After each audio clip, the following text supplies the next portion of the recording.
The Chicago Sky got the brakes beat off them by the New York Liberty, the defending champions. If you watched it, it was like, I think the game ended with a 24-point loss, but if you watched it, it was just as much a blowout as what the Fever put on, the 35-point loss. The Liberty pulled off at the end, or basically the entire fourth quarter, and much of the second half. And the Chicago Sky kept their starters out there. The game wasn't as close as the final score. And Angel Reese was perhaps worse than these highlights I'm going to show you. Here's a little stretch of Angel Reese in the first half, or maybe even the first quarter, when she's struggling to get a shot up to the rim. Could we play the clip, shot number 2? Cardoso with the miss. Angel Reese picks it up, what she's good at.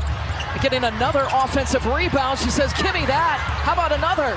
Persistence trying to pay off. Jones gets a piece. Angel Reese won't give up. Jones with another block. This is all part of the myth that I'm supposed to believe that Angel Reese is some great player, that she's the rival of Caitlin Clark, and that Indiana Fever fans taunted her with racial taunts, and people are actually believing it, buying it, and selling it.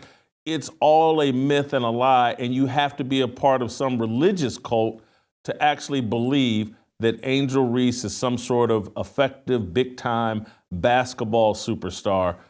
Your initial thoughts to that?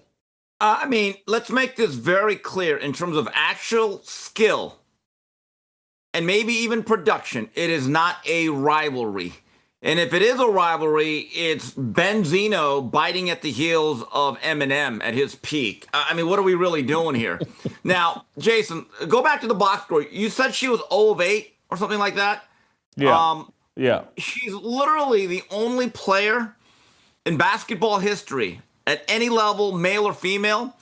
You could literally see all her offensive touches in 45 seconds. I mean, just watching that, it reminded me of a dog chasing its tail. It's futile. She's going to keep trying. The harder they try, the worse the efforts get. That particular sequence reminds me of one of the most memorable playoff moments that I can remember. Is 1993 Game 5, Bulls-Knicks, tied up at 2. The Knicks had gone up 2-0 in that series, best known for the John Starks leaping left-handed dunk. Chicago ties it at 2 at Chicago Stadium. Game 5 goes back to the Garden. And Jason, you must have been able to remember this one. Knicks were down by 1, and Charles Smith had about 15 looks right underneath the basket. Kept getting blocked, kept getting blocked. Then he missed, kept getting blocked, kept getting blocked. And then he was stripped. And in essence, the series was over. Knick fans have never gotten over it. And Jason, I'll give Charles Smith this. He was actually met at the rim by great athletes. What's Angel Reese's excuse? The other thing I want to admit is that Charles Smith was actually a pretty good NBA player. He was. Early in his career with the LA Clippers, he averaged 20 points a game. A couple years at the Knicks, he was a double-figure scorer. Angel Reese can rebound and has an attitude and has trolled Caitlin Clark into some sort of relevance.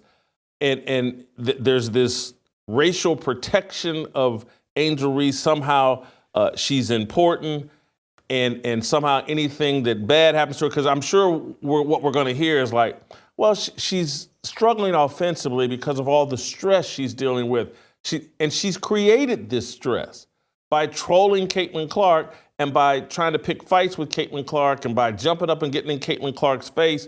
And Steve, this is going to end in embarrassing fashion. This is my prediction, Steve, that before this season is over, Angel Reese is going to figure out a way to tap out, quit basically, and demand some sort of trade, because this Chicago team is one of the worst teams in the WNBA, in my opinion.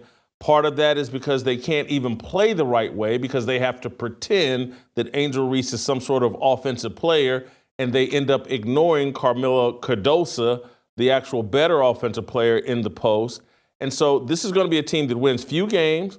Attendance in Chicago is going to dip as they continue to get the brakes beat off of them. And so the whole lie that people are coming out to see Angel Reese is going to get exposed, and Angel Reese is going to start sniffing around the WNBA transfer portal and look for a way out to go jump on some actual good team where she can just rebound and dress up as basketball Barbie. That's you know my what, prediction. Jason? You know who'd be the happiest about that? Her teammates. Someone tagged me and you on that particular clip, and they pointed out something that I didn't even notice. And it goes to show you how she sucks all the oxygen out of the room and takes away the attention of everyone else. During that stretch of bricks, her teammates are open. They're basically saying, hey, right here, I'm here. And I know their thought bubbles are thinking, my 22-footer has probably a better chance of going in than your 1-footer. I mean, look at these teammates like right here. Outlet it. Right, I'm here. I'm open. And I know this from being a very below average basketball player on the playground, and I've talked to people that have played the highest levels. The worst teammate or a bad teammate is a black hole that scores a lot. You know what the worst teammate is? A black hole that can't. You have to know your role. And I want to apologize to Charles Smith. Anyone that I compare to Angel Reese, I want to apologize. I'm just telling you. And this was the greatness of Dennis Rodman. And I remember one of the defining plays he would make a lot. He would battle for a rebound. He'd be right underneath the basket. And there'd be times he had an open layup. You know what he would do, Jason? He would actually dribble the ball all the way out to half court where Isaiah was waiting for him, and they'd reset the offense. The crowd would go nuts at the Palace. Steve, let me replay the clip of Angel Reese missing these shots. I want to highlight Steve's point. There's a woman off to the right of the screen on the baseline wearing black. She's underneath the basket right now. Then she'll eventually drift out. Watch what happens. She starts walking away. She starts walking back. She gives up and starts walking back on defense. She's giving up. And then Angel Reese finally throws the ball out.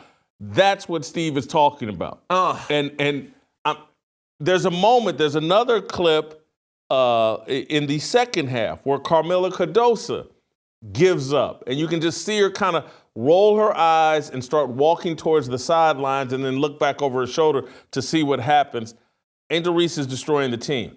I want to play you one other thing, Steve, in back-to-back fashion, this religion of protecting Angel Reese. Don Staley was on the Breakfast Club, and they asked her about Angel Reese and Caitlin Clark. And I want you to listen to Don Staley lie here, and then I'm going to expose that she's lying. Play shot number 3. The book, but I wanted to ask, since we're talking about players, you know, the WNBA has taken a huge jump in the last couple of years, and I love it. My daughters love it. My sons love it. What do you think what's going on in the WNBA where it seems like they're pitting, you know, Caitlin Clark against Angel Reese, right? It's kind of what they did in NBA back in the day, but it was more teams, right? I guess maybe not teams. It was Magic versus Bird, this one versus that one. But this one, it just seems very personable. So what are your thoughts? Like even the other day with that foul, and they called it a flagrant foul. I don't necessarily agree, but what are your thoughts on it? You don't think it was a flagrant foul? I think it was just a foul. From what I've seen, me playing basketball, me watching basketball, I think if it would have been anybody else, it might have just been a foul. I don't know if it was a flagrant, so just asking your thoughts. Well, I think the officiating has a hard job. That's one. To decipher whether or not that's a flagrant one or not. Hard job. And I do think they understand the dynamics of Angel and Caitlin. I do. I think it's great for our game. Because it's like, it's a sport. Treat us like a sport. Don't treat us anything other than being a sport. It happens in every sport. Soccer, basketball, football. It happens in every sport. So let it be. I'm gonna take the lead of Angel and Caitlin. And that lead is they said it was a foul. The officials got it right. We're moving on. That's what I'm taking. I'm gonna take their lead. Okay? I think it pulls people in. Caitlin, I saw you having a long conversation with the official. Walk me through your perspective on the flagrant foul, and what was the point you were trying to make to her? It's just a good take foul, you know. If either Angel gets wide open 2 points, or we send him to the free throw line. Nothing malicious about it. It's just a good take foul. Every basketball player knows that. And at the post press conference, she was more clear. Like, this wasn't a flagrant foul. Dawn Staley's not taking the lead of Caitlin and Angel. She's taking the lead of Angel Reese and ignoring Caitlin Clark. Caitlin Clark knows damn well that wasn't a flagrant foul, and anybody, just like DJ Envy was saying, anybody that's watched basketball knows that wasn't a flagrant foul. This is the protection of Angel Reese, and this whole thing of Angel Reese being front and center, she's not skilled enough to be running around pretending she's Caitlin Clark's rival, and she doesn't have thick skin enough to deal with the blowback of her personality. It's going to crush Angel Reese. She will tap out this season. That's my prediction. Like what you saw? Hit that like button, subscribe, and check out the full episode by clicking the link below.